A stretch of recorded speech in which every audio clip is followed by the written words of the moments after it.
Bangladesh premiere league और बाबर आजम। जी हाँ, बाबर आजम जो कि फिलहाल टी20 यहाँ खेल रहे थे और पहले 3 मैचेस में न्यूजीलैंड के खिलाफ हाफ सेंचुरीज आती है। ऐसा लगता है कि बाबर जो है उस जोन में आ रहे हैं, लेकिन उनके स्ट्राइक रेट को लेकर के बहुत सारे सवाल किए जाते हैं और फिर उसके बाद जब न्यूजीलैंड से लगातार हार मिलती है और फाइनली जब आप जीतते हो तो ऐसा लगता है कि बाबर जब जब हाफ सेंचुरी मार रहे हैं तो पाकिस्तान नहीं जीता था। हालांकि एक मैच में कुछ उल्टा भी होता है, लेकिन जब बाबर यहां से पहुंचे बांग्लादेश बीपीएल खेलने तो रंगपुर राइडर्स और साइलेंट स्ट्राइकर के बीच में मैच हो रहा था और वहां पर बाबर ने एक बार फिर से हाफ सेंचुरी लगाई तो फिर से लोगों को लगा कि यार अब फिर हाफ सेंचुरी लग गई है, फिर हार जाएंगे। लेकिन इस बार ऐसा नहीं हुआ। बीपीएल में आपको बाबर का बल्ला चला और काफी बेहतरीन चला और शायद इसी की इंतजार थी, क्योंकि पहली जीत आई है, अपनी टीम को पहली जीत दिलाई है इन्होंने। और उमर जई जिनके साथ ये पेशावर जालमी में भी खेलते हैं, पेशावर जालमी में वो बतौर कप्तान खेल रहे थे और वहां पर उमर जई ने उनके साथ खेला था। आज फिर एक बार दोनों यहां पर दिखे, दोनों ने अच्छी काफी साझेदारी करी, 86 रन की पार्टनरशिप हुई और उस पार्टनरशिप ने जहां पर ऐसा लग रहा था कि यार बीपीएल में कुछ खास बचा नहीं है, बहुत लोग देख नहीं रहे हैं बीपीएल, उतने लोग फॉलो नहीं कर रहे हैं, लेकिन बाबर आजम के जाने के बाद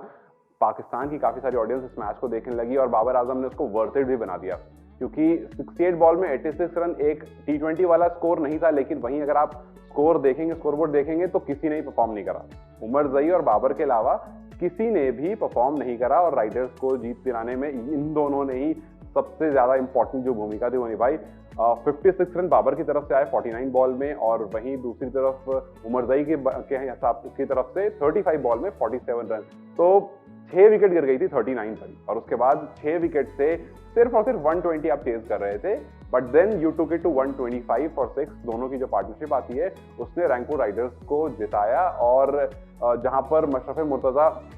एक तरफ से स्ट्राइकर से कप्तान है, उन्होंने पहले बैटिंग करते हुए 120 रन लगाई थी। दूसरी तरफ नूरुल हसन जो कि राइडर्स के कप्तान है, जिस तरफ से आपको उमर जई और बाबर खेल रहे थे, उनकी 6 विकेट शुरू में ही गिर गई थी केवल 39 रन पर, लेकिन उसके बाद बाबर आपको रुकते हैं। बाबर के अलावा बड़े बड़े नाम इस टीम में ब्रैंडन किंग है, इस टीम में मोहम्मद नबी है, इस टीम में मेहदी हसन है, लेकिन ये तीनों तो खैर 0 पर ही चले गए। उसके अलावा इन दोनों खिलाड़ियों के अलावा, बाबर और उमर जई के अलावा किसी ने भी डबल डिजिट में भी स्कोर नहीं करा। तो आप 120 चेस कर रहे थे और वहां पर Babar came to the rescue और उसके बाद आप मैच जीते हो, पहला मैच जीते हो इस सीरीज का, इस पूरे टूर्नामेंट का। तो बाबर को देख करके अगर आप कहेंगे तो बाबर के हिसाब से कहीं ना कहीं यह है कि उनके टी20 के स्ट्राइक रेट पर सवाल तो लगातार उठ रहे हैं, लेकिन उनके टी20 का जो स्ट्राइक रेट है जब वो पाकिस्तान में भी खेल रहे थे तो बाबर के अलावा कोई ऐसा परफॉर्मेंस आपको नहीं दिख रही थी। आपको वहां पर फकर जमान दिख रहे थे थोड़े बहुत, आपको वहां पर थोड़े बहुत रिजवान दिख रहे थे परफॉर्म करते हुए, लेकिन कंसिस्टेंट अगर कोई था तो वो बाबर था। यहाँ पर फिर से कंसिस्टेंसी कहीं से दिखी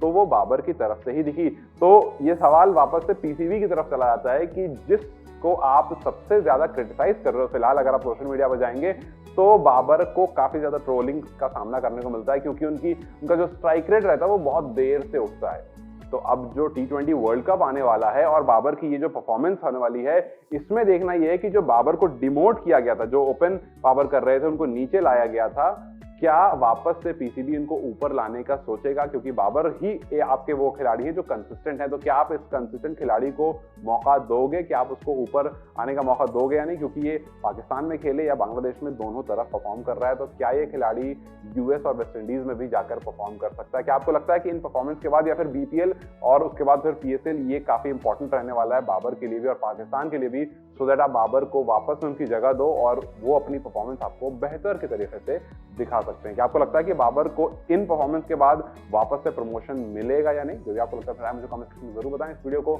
लाइक और शेयर जरूर करें और जाते जाते चैनल को सब्सक्राइब कर दें।